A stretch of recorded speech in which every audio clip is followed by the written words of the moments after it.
Jóvenes, buenas tardes, buenos días, buenas noches para cuando estén viendo este video. Vamos a comenzar con una definición de qué es simulación, cómo funciona esta estrategia.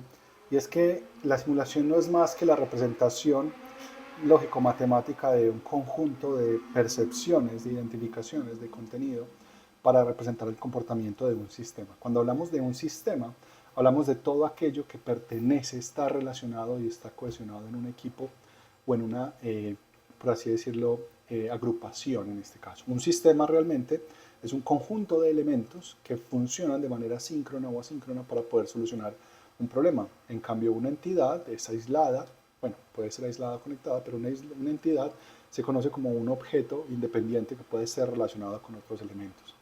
Cuando hablamos de, en este caso, que un modelo abstrae el comportamiento del mundo real, lo que quiere decir es que yo quiero, como modelador, interpretar la realidad para llevarla a un modelo lógico-matemático. En muchos casos, nosotros hemos utilizado, por ejemplo, la regresión matemática, estadística, para poder representar el comportamiento de ciertos datos que tenemos en el tiempo o que tenemos dentro de ciertos proyectos o ciertas características. Ahora, ¿eso qué me permite, qué me brinda a mí? Poder representar y interpretar diferentes situaciones a lo largo del camino. Y me permite replicar situaciones, características de un comportamiento real. Cuando nosotros hablamos de comportamiento real, pues realmente todos los comportamientos suelen ser reales, a decir verdad. Cuando nosotros hablamos de un comportamiento real es de la cotidianidad, de lo que nosotros percibimos, interpretamos, identificamos a lo largo de diferentes estrategias o diferentes componentes. Cuando nosotros hablamos de comportamientos, realmente la forma en la que nosotros artificialmente representamos esos comportamientos los solemos llamar experimentos. Y esos experimentos tienen una particularidad, y es que yo puedo definir que X simula Y. Una de las propuestas de definición de simulación es la propuesta por Charles West Churchman, en donde es ajustada, en este caso, mediante un sistema formal o lógico. Este es un sistema abstracto que es relacionado por axiomas, por teoremas, por reglas de inferencia o por una semántica formal. En este caso, yo defino rigurosamente cómo funcionan cada uno de los elementos y puedo detallarlos en particularidad. Y él me dice que X e Y son sistemas formales, es decir, que se pueden describir, se pueden formalizar, se pueden describir mediante axiomas, teoremas, descripciones lógico-matemáticas. Y Y se considera como el sistema real, es decir, lo que está en la realidad. Ya sabemos cuando hablamos de realidad a qué nos referimos, y que X toma una aproximación de ese sistema, una particularidad de este sistema. Y existen unas reglas de validez en X que no están exentas de error. Nosotros no estamos diciendo que nuestra simulación es infalible, no estamos diciendo que nuestros modelos de simulación son únicos y son irrepetibles, no, simplemente que es una aproximación que lo que vamos a hacer es identificar el comportamiento del sistema para poder detallar su comportamiento particular. Shubik, por otro lado, me dice que una de las definiciones es que un sistema es un organismo, es como un equipo que va trabajando en la representación de un sistema. En este modelo yo puedo hacer cambios, hacer interpretaciones y en algunos casos me dice que esos cambios o esas particularidades en la realidad puede ser costoso, impráctico o son imposibles de realizar. Ahora, Schroeder planteaba que esa simulación, o en este caso la simulación como tal, se utiliza para resultados o para tener una batería de resultados posibles en cuanto a diferentes contextos. Es decir, que yo tenga diferentes herramientas de donde pueda tomar ciertos rangos. Y alguno de ellos me dice que cuando todo lo demás falle es donde yo debo ir a simular. Y particularmente yo simulo cuando identifico que realmente el sistema es una métrica, es una particularidad, es un comportamiento de otro. En este caso, Thomas Naylor nos define que es una técnica numérica para conducir experimentos en una computadora digital. Ya este es mucho más reciente. Me dice que en estos casos los comportamientos lógico-matemáticos se relacionan entre sí y me definen, en este caso, un comportamiento de un negocio, de un sistema, de alguno de los componentes que yo quiera identificar del modelo real o en consideraciones de tiempo real. Algunos modelos, algunas distribuciones, perdón, algunos modelos y algunas características están exentas de tiempo, como son las modelaciones en Monte Carlo, que lo que me definen más es un valor, una característica particular que yo quiero encontrar dentro de un comportamiento específico. Por ejemplo, saber cuál es el costo promedio, el gasto esperado. En ese tipo de características no estoy desarrollando modelos relacionados con el tiempo, sino que estoy desarrollando modelos que tienen como finalidad encontrar un valor, una característica, y esa particularidad me define esos componentes. En cuanto a la simulación, los avances en la tecnología, los avances en la computación nos brindan unas herramientas muy poderosas a día de hoy. Hace 20 años, simular era uno de los procedimientos más costosos computacionalmente, porque las máquinas computacionales no eran tan avanzadas hace 20 años como lo son ahora, y hace 40 años muchísimo menos.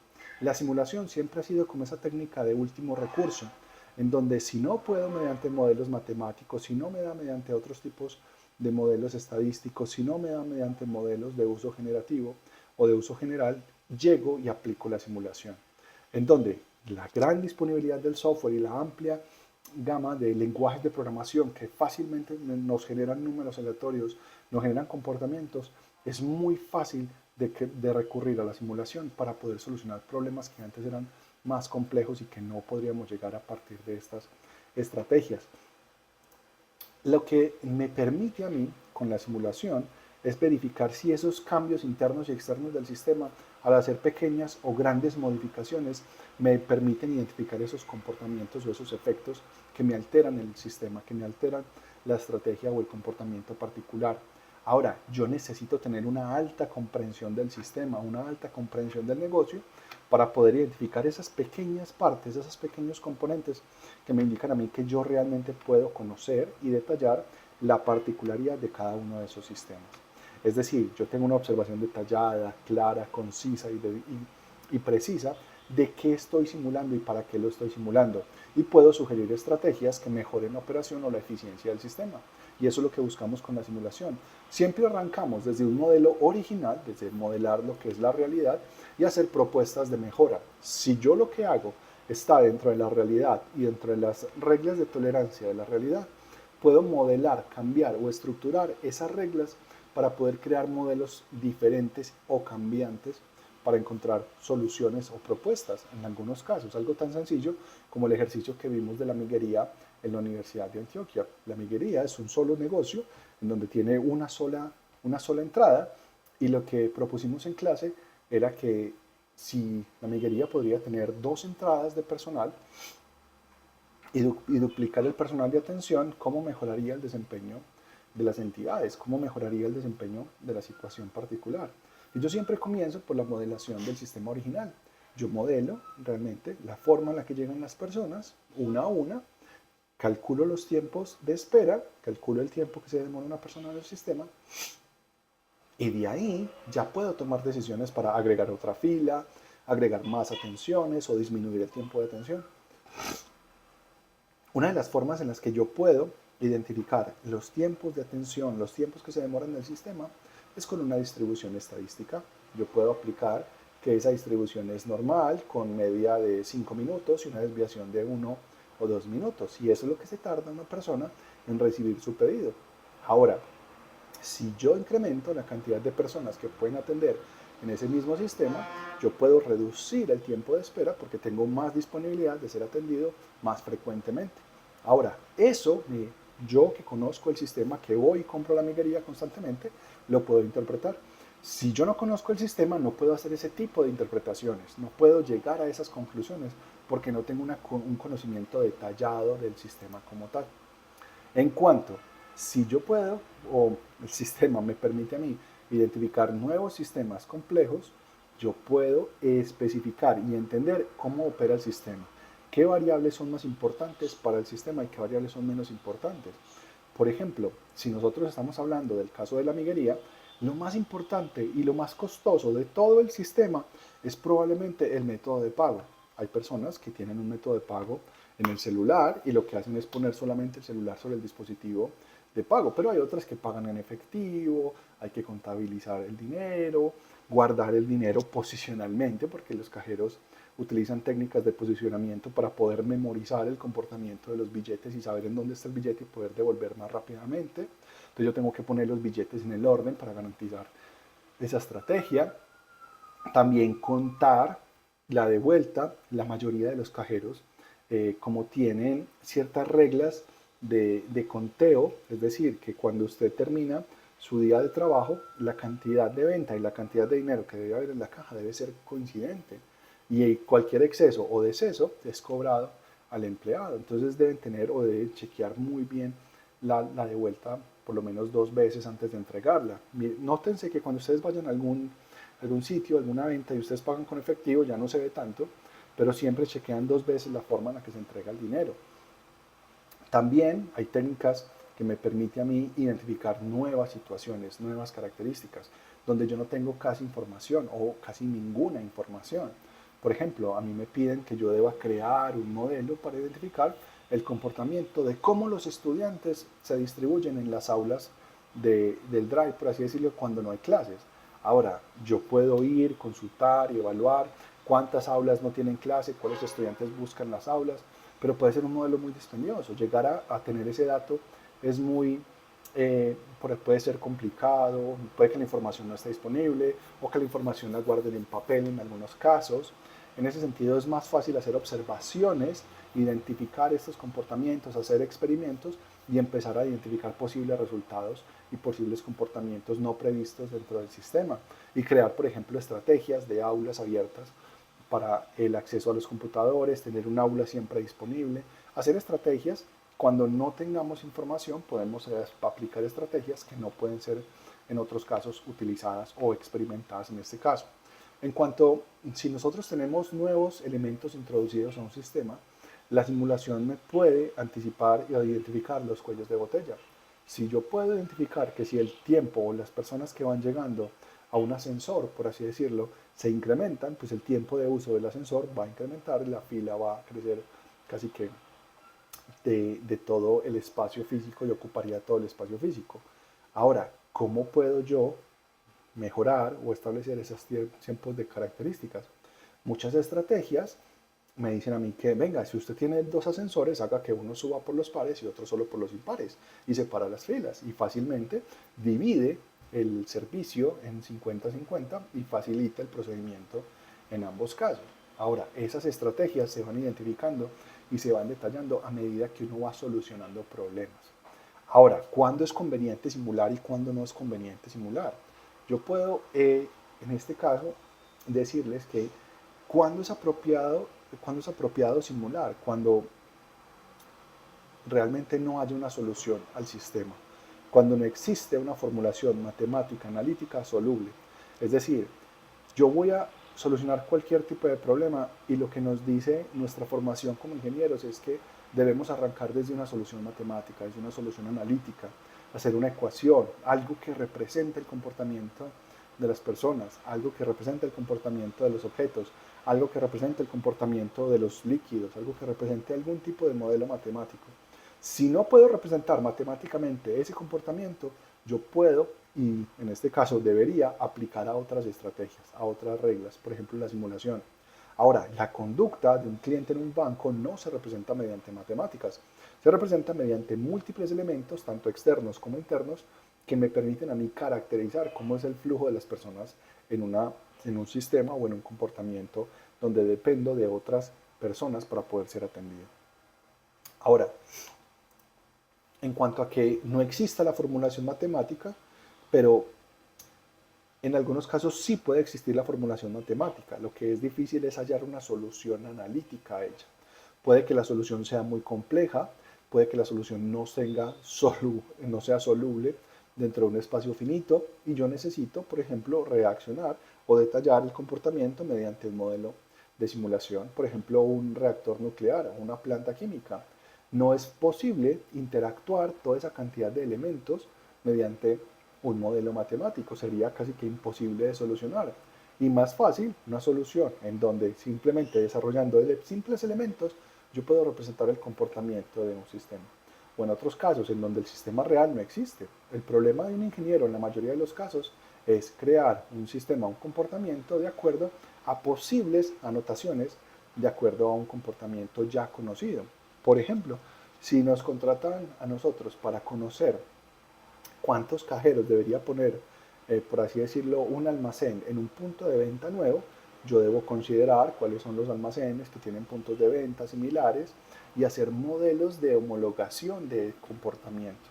Por ejemplo, yo quiero poner una estación de algún dispositivo de transporte o algún dispositivo de uso. ¿Cuántas personas van a utilizar ese dispositivo o ese transporte? Entonces yo puedo hacer una medición.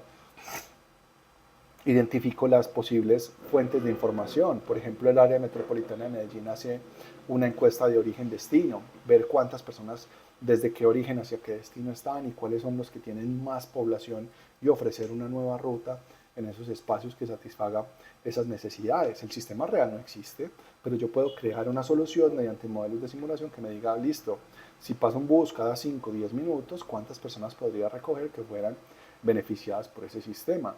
O incluso la recolección de la basura, en algunos casos, se ha venido cambiando o actualizando para poder satisfacer las necesidades del servicio. En algunos casos no hay un sistema real que me diga a mí, venga, es que yo necesito poner otro carro a la basura o es que ya está lleno o cómo es la cosa. Yo simplemente voy evaluando, si a mí me van mostrando que el comportamiento del carro a la basura cuando recoge se llena a las 10 de la mañana, pues lo más probable es que yo tenga que reducir la ruta y crear una nueva ruta. Y yo calculando puedo decir que esa nueva ruta puede recoger tantas toneladas de material de residuos porque el comportamiento se identifica en ciertas características. Ahora, también en algunos casos los experimentos son imposibles debido a impedimentos económicos, de seguridad, de calidad, de éticos. O en este caso, no puedo experimentar con el sistema real. Por ejemplo, un banco. En un banco yo tengo 5 personas atendiendo y tengo una fila de 300 personas. Y yo digo, pero si hay 5 cajeros, ¿cómo es que la fila es tan larga? ¿Será que si yo agrego otro cajero, la fila se reduce? Pues lo más probable es que sí, pero yo no voy a hacer experimentos con comportamientos cuando realmente puede ser un sistema u otras características. En algunos casos, realmente una correcta estratificación o clasificación de las personas y sus posibles pagos puede que me mejore la calidad del servicio. Por ejemplo, en algunos bancos del centro es muy concurrido por mensajeros y los mensajeros tienen 4, 5, 6 transacciones en un solo paquete. Entonces, si yo lo que hago es decirle a las personas que estos bancos son exclusivos y el tratamiento para estas dos filas es exclusiva para mensajería, pues puedo tener 3 cajeros que van a estar disponibles y realmente la cantidad de personas no van a ser 300, sino que voy a tener 10, 15 mensajeros en 2 filas y voy a tener las otras 3 filas con 5 o 6 personas. Y realmente el flujo sí va intercambiándose. Pero yo necesito modificar, crear, cambiar o establecer ese sistema. No sé, yo puedo modelar porque en algunos casos es más sencillo crear el sistema como tal y no puedo experimentar, porque si yo experimento sobre el sistema en caliente, puede que me genere problemas, puede que me empiecen a decir, sáquenlos, vea, hay una fila de 500 personas, y puede que no resulte, como puede que resulte, pero tengo esa probabilidad de que en algunos casos no resulte. Más fácil si yo modelo, experimento, detallo, identifico el comportamiento y esas características. El ejemplo que está en el texto es muy claro y muy sencillo. ¿Cómo preparo yo a los pilotos para un problema en un fallo si los aviento directamente en el avión con un fallo? No es lo recomendable, pues pueden morir, pueden pasar muchísimas cosas, para eso hay modeladores o simuladores. Los pilotos de carreras corren la carrera antes de cada una de ellas para poder conocer el sistema, conocer el comportamiento de cada una de ellas y poder aplicar todo su conocimiento ya en la prueba de verdad. Ese tipo de comportamientos lo que me define a mí es que hay eventos o hay sistemas en donde el sistema evoluciona muy lentamente y en otros muy rápido. En este caso, la dinámica es lenta en ciertos comportamientos como el clima y la dinámica es rápida, por ejemplo, en el crecimiento de bacterias. Y yo debo identificar cómo es el comportamiento y aplicar el modelo de simulación adecuado para cada uno de ellos. Los modelos muy rápidos me permiten hacer una pausa, mirar y particularmente identificar el comportamiento, cómo se reproducen, y los modelos muy lentos me permiten acelerar el tiempo para poder evaluar esos fenómenos de interacción entre ellos. Algunos casos particulares me permiten a mí identificar el comportamiento dependiendo del grupo o del cúmulo de datos que yo tenga referenciado. Ahora, cuando estamos identificando ciertas características particulares de la simulación, yo puedo darles o clasificarlos por ciertas características o eventos. Hay datos en donde yo solamente necesito modelar el comportamiento, por ejemplo, de un raspa y gana. ¿Cuál es la probabilidad de que yo después de comprar 10 raspa y ganas me gane un premio mayor, que me salgan 3 símbolos iguales? Yo no sé cuál es la probabilidad de los símbolos, pero yo puedo comprar raspa y gana y evaluar la probabilidad hasta que me lo gane. En algún momento habrá de ganarlo, pero, pero en algún momento, creo que nunca habré de ganarlo, pero en algún momento yo puedo identificar las probabilidades y evaluar el comportamiento de este. O en otros casos, como en el baloto, cuando yo conozco la probabilidad, yo sé que es una de, creo que es de 45 balotas y se sacan y toda la cosa. Entonces yo sé que tengo una en 45, después una en 46, 44, después una en 43, una en 42 y una en yo no sé, y una en 42 y una en 41 y no me acuerdo cuántas balotas son, pero igual lo podemos modelar en clase y lo más probable es que lo hagamos. Y en ese sentido yo puedo modelar el comportamiento y saber cuántas repeticiones necesito para poder alcanzar al menos una victoria o un éxito en ese caso. Ahora, los modelos han venido evolucionando desde diferentes estrategias. Siempre han evolucionado desde modelos matemáticos, como en este caso, en las ecuaciones diferenciales, que me llevan hacia la dinámica de sistemas o me llevan hacia el comportamiento de la física, al comportamiento de ciertas estrategias, de la realidad, de cómo cambian los flujos entre diferentes elementos. La dinámica de sistemas ha evolucionado la dinámica del mundo y la dinámica del mundo ha evolucionado en una nueva dinámica del mundo, donde ya tengo en cuenta muchos más elementos. También los procesos estocásticos, la teoría de juegos, los autómatas celulares y ahora la inteligencia artificial en donde ya tenemos modelos multiagentes. Cada uno de ellos va experimentando y va detallando ciertas características. Todo lo que vemos nosotros en verde son modelos basados en ecuaciones, incluso los modelos de colas, porque yo puedo teóricamente identificar cuál es la cantidad promedio de personas, identificar cuántas personas están en el sistema y todo su comportamiento. Pero realmente cuando yo me salgo y gestione y estoy en una gestión de flujo de trabajo con modelado de procesos de negocio, ya identifico ciertas características que están por fuera del comportamiento, por fuera de los modelos estadísticos o por fuera de los modelos basados en ecuaciones. Ya la ecuación ya no me representa el comportamiento de las personas porque ya tengo unos sistemas de aleatoriedad. Yo no sé cada cuánto llegan las personas, cuántas pueden llegar o cómo pueden llegar a mi sistema particularmente hablando. Y en eso llegamos a una pequeña escalera de secuencias. Si tengo mi sistema, pues lo primero que yo puedo hacer es verificar si puedo experimentar con el sistema. De lo contrario, puedo experimentar con un modelo del sistema, es decir, algo más pequeño. Ese modelo me lleva a experimentar con modelos físicos o con modelos matemáticos. Si puedo experimentar con modelos físicos, lo soluciono con modelos físicos. Y ahora, los modelos matemáticos me dicen, si no puedo trabajar ni con modelos físicos ni experimentar con el sistema mismo, debo hallar una solución analítica. Si no puedo hallar una solución analítica, pues ya ahí sí me toca irme por la simulación. Ahí sí no hay de otra, pues. Y en este caso, hay errores comunes en simulación. Por ejemplo, el nivel de detalle. El nivel de detalle es uno de los problemas, no por decirlo el principal, pero nosotros como ingenieros tendemos a darle mucho detalle a las cosas. Solemos ser muy precisos y muy bien articulados en cuanto a la descripción y el comportamiento de los sistemas. Ahora, un lenguaje de simulación o programación inapropiado me puede presentar problemas. Ahora, yo puedo modelar sencillamente un modelo estocástico en un lenguaje de programación de alto nivel que tenga una buena receta de generación de números aleatorios.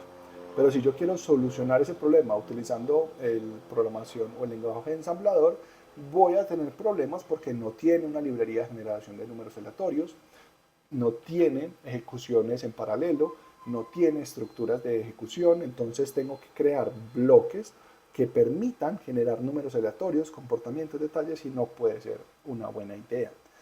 En cuanto a procesos inadecuados de validación y verificación, yo debo validar y verificar mi comportamiento, que mi código esté bien realizado, que el resultado sea adecuado al comportamiento. Si yo tengo técnicas o métricas de validación incorrectas, es muy probable que mi modelo de simulación sea incorrecto. Por ejemplo, una inicialización inadecuada. Si mi modelo de simulación tiene en cuenta una gasolinería, pues lo más probable es que como son 24 horas yo haga cortes y en esos cortes debo contar con que ya hay un pasado para afectar ese desempeño actual. Por ejemplo, las EPS. Cuando yo abro la EPS, ya tengo 5 o 6 personas haciendo fila para poder acceder a los servicios. Yo no puedo arrancar con un modelo completamente en cero, debo arrancar con modelos ajustados para poder detallar ese tipo de comportamientos. También en simulaciones cortas vamos a ver en clase el comportamiento de la convergencia de los modelos para identificar, bueno, esto está corto, esto está muy largo. ¿Cómo puedo ajustar y encontrar lo que yo digo, esos ricitos de oro? El ricito de oro es ni tan frío que no me, ni tan frío ni tan caliente que me queme. Debe estar en el clima adecuado y en el momento adecuado para saber cuántas veces debo simular para encontrar el valor correcto. Y puede haber problemas de generador de números aleatorios, errores en la generación, en la elaboración, y debo tener valores certificados de generación de números aleatorios y que pueda generar muchos números aleatorios en cuanto lo necesite. Ahora, ¿qué requiero yo para un proyecto de simulación? Y ustedes que van a ser partícipes de un proyecto de simulación necesitan liderazgo. En este caso, recuerden que siempre hay una persona que se conoce como el experto. No generalmente, perdón, el experto suele ser el líder, pero pueden tener cierta relevancia en este caso. Hay una persona que sabe gestionar los recursos humanos, una persona que sea correcta, bueno, la palabra correcta no es la apropiada, ¿no? Que sea muy, por así decirlo, tenga muy buenas habilidades en modelado y en estadística, una persona que tenga muy buenas habilidades en codificación y un conocimiento del sistema. Mire que por eso yo les dije que había equipos de 3 personas, para poder garantizar liderazgo, estadística, modelado y codificación. Los grupos correctamente integrados y detallados tienen uno de cada persona. Puede que una persona haga las 3, no hay ningún problema, los existe, hay personas muy hábiles y muy brillantes. Pero lo más probable es que nosotros tengamos que relacionarnos con diferentes compañeros para poder solucionar o llegar a cabo en ese tipo de sistemas particularmente. Cuando nosotros hablamos de la simulación realmente, tenemos que empezar a comprender el léxico y el comportamiento de cada uno de ellos. Nosotros tenemos variables de estado que me definen una fotografía de lo que está el sistema en este momento, un evento que me define una acción o una desencadena cierto tipo de actividades, tiempo continuo versus tiempo discreto, es decir, cuando el tiempo es una línea, secuencia, y puedo tomar mediciones en cualquier momento, o cuando las mediciones son programadas en el tiempo. Puedo tener un estado continuo o un estado discreto, yo puedo verificar el estado en un momento particular o simplemente debo esperar a la siguiente fotografía para comprobar el estado de un sistema. Cuando es determinista, cuando es probabilístico. Determinista es una ecuación, exacto, siempre me da el mismo resultado. Probabilístico es estocástico. Hay variación, hay modelos que no tienen un resultado, pues no dan siempre el mismo resultado. Cuando son modelos estáticos, cuando son dinámicos. Estáticos es que no hay tiempo, estoy buscando un promedio, estoy buscando un valor. Dinámicos es, bueno, ¿cuántas personas atendí? ¿Qué pasó en este tiempo? ¿Cómo fue el comportamiento? Modelos lineales versus no lineales, modelos lineales matemáticos, regresiones, modelos no lineales hay un comportamiento aleatorio o hay un ruido, por así decirlo, en ciertos elementos. Modelos abiertos, modelos cerrados. Mi modelo es abierto, recibo feedback o retroalimentación de otras variables. Los modelos cerrados no tienen retroalimentación, son casi siempre bloquecitos de conocimiento o de estabilidad, por así decirlo. Modelos estables o inestables, casi siempre los modelos estables son cerrados y casi siempre los modelos inestables son abiertos. ¿Cuándo puedo encontrar el equilibrio? ¿Cuándo se estabiliza mi sistema? Esos tipos de características son las que me dicen a mí que yo debo identificar unos componentes a la hora de simulación. Debo definir el estado actual o inicial del sistema, cuándo comienza el sistema, con qué características inicia el sistema y cómo es la forma en la que yo voy a identificar los posibles estados del sistema. ¿Será que puedo tomar una foto en cualquier momento o debo esperar cierto periodo para tomar fotos? O simplemente debo recolectar los resultados que salen cada día.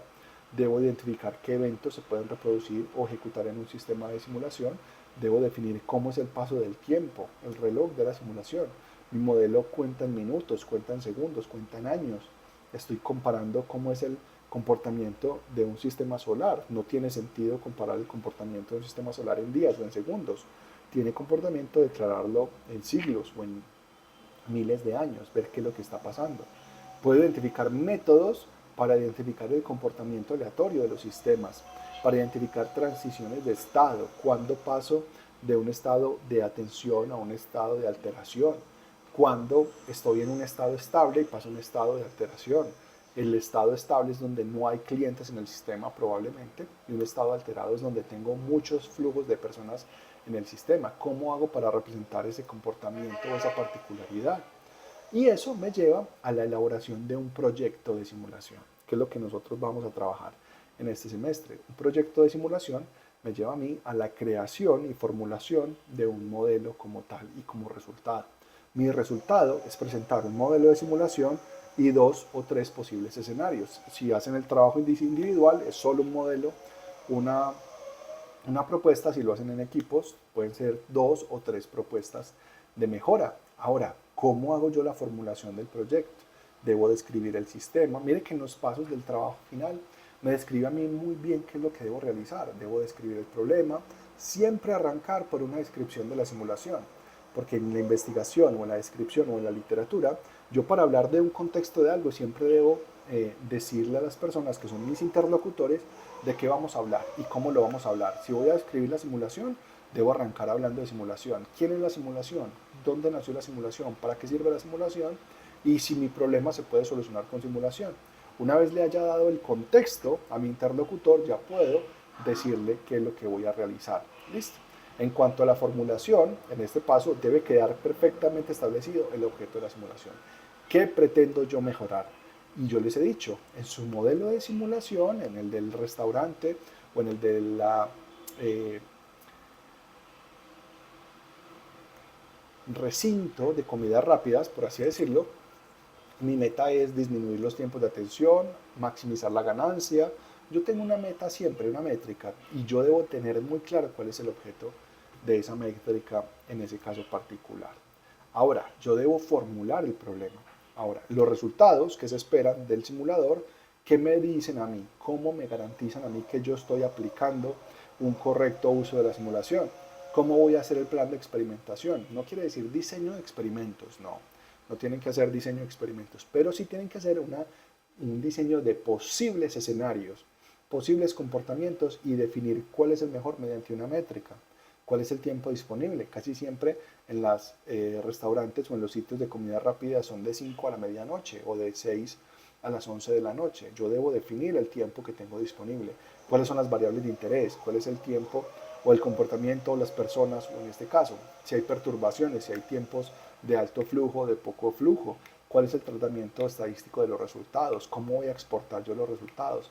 ¿Cómo es la complejidad de la interfaz del simulador? En este caso lo vamos a utilizar con un software llamado Simul8 o Simulate, correctamente dicho. ¿Cómo es la complejidad con la que yo debo relacionarme en ese software?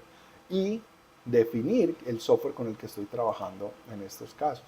¿Cómo voy a recolectar los datos? ¿Cuáles son los KPIs que yo voy a identificar? ¿Cuál es la capacidad que tiene mi sistema de interactuar entre diferentes elementos? Y si puedo definir cuáles son los datos necesarios para identificar y solucionar el modelo que tengo en este caso previsto.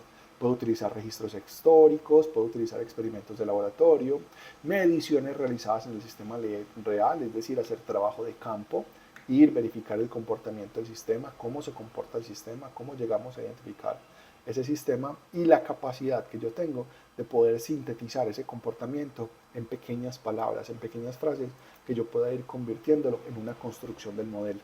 Ahora, yo ese paso de la realidad, de ese trabajo de campo de identificación, lo debo llevar a una codificación, a una construcción del modelo. ¿Cuáles son los datos relevantes? ¿Cuáles son las interacciones relevantes? ¿Cómo se relacionan las variables?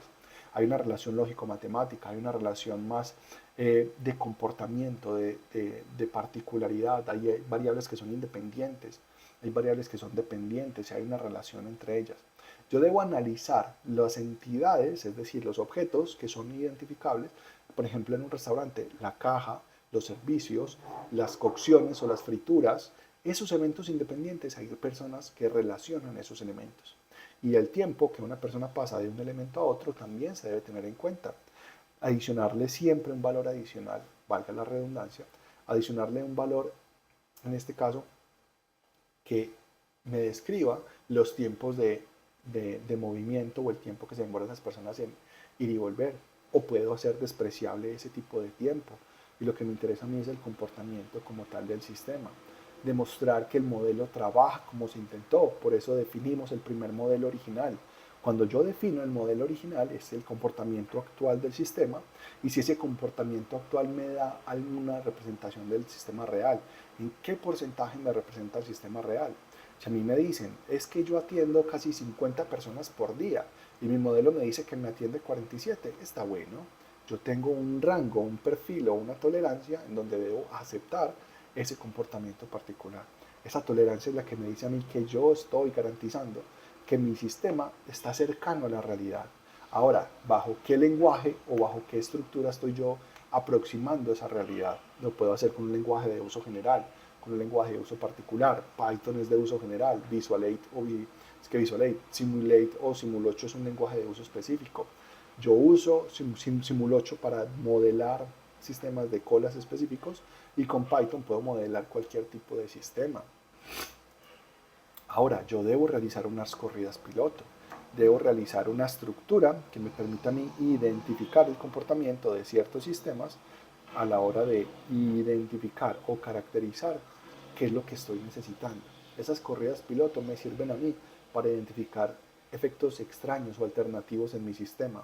Y la correcta codificación del sistema viene después de esas corridas piloto, en donde yo ya he pasado de esas estructuras diferentes, cambiantes, a un modelo más estable, más validado, con correcta formulación, con una alimentación de datos que ya ha sido depurada, ya ha tenido una correcta validación estadística, por así decirlo, y que los resultados que me está brindando el modelo, porque yo debo hacer un proceso matemático, estadístico, y entregar unos resultados, yo sé que esos resultados van a estar en cierta manera correctos o utilizados.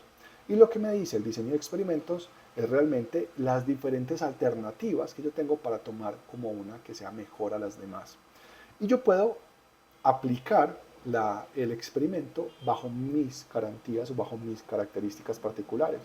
Si yo lo que quiero es maximizar la cantidad de personas que voy a atender, pues debo garantizar que los tiempos de atención se reduzcan para que entre más personas lleguen pueda atender más personas.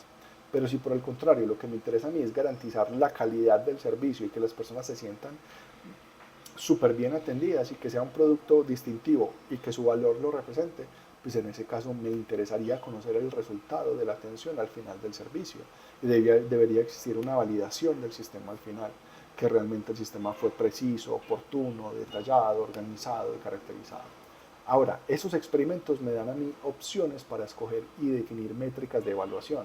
Si yo tengo que la evaluación realmente es la cantidad de productos vendidos y la cantidad de dinero que yo percibo al finalizar el día, pues yo hago diferentes experimentos y me quedo con el que más dinero produzca, porque esa es mi meta como tal. Y yo voy a tener una métrica de validación que me va a definir a mí, escojo este porque este me garantiza más dinero.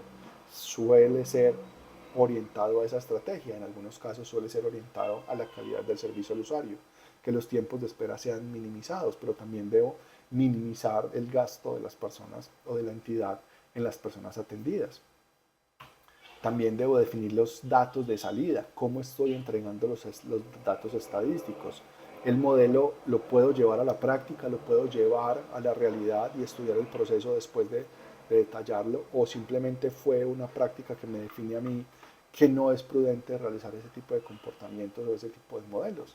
Porque en algunos modelos también malos resultados siguen siendo resultados.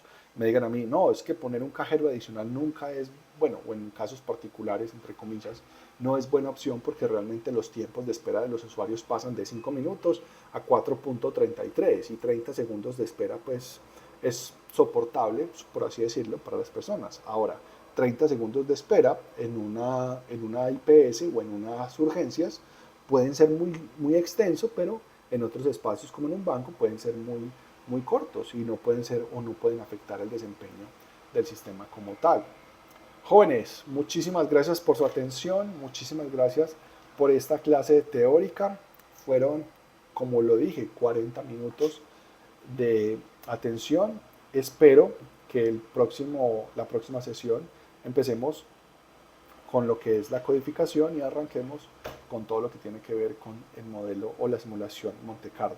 Que tengan un feliz fin de semana, si ven esto antes del fin de semana, y si lo ven después del fin de semana, pues que tengan una feliz semana. Hasta pronto. Chao.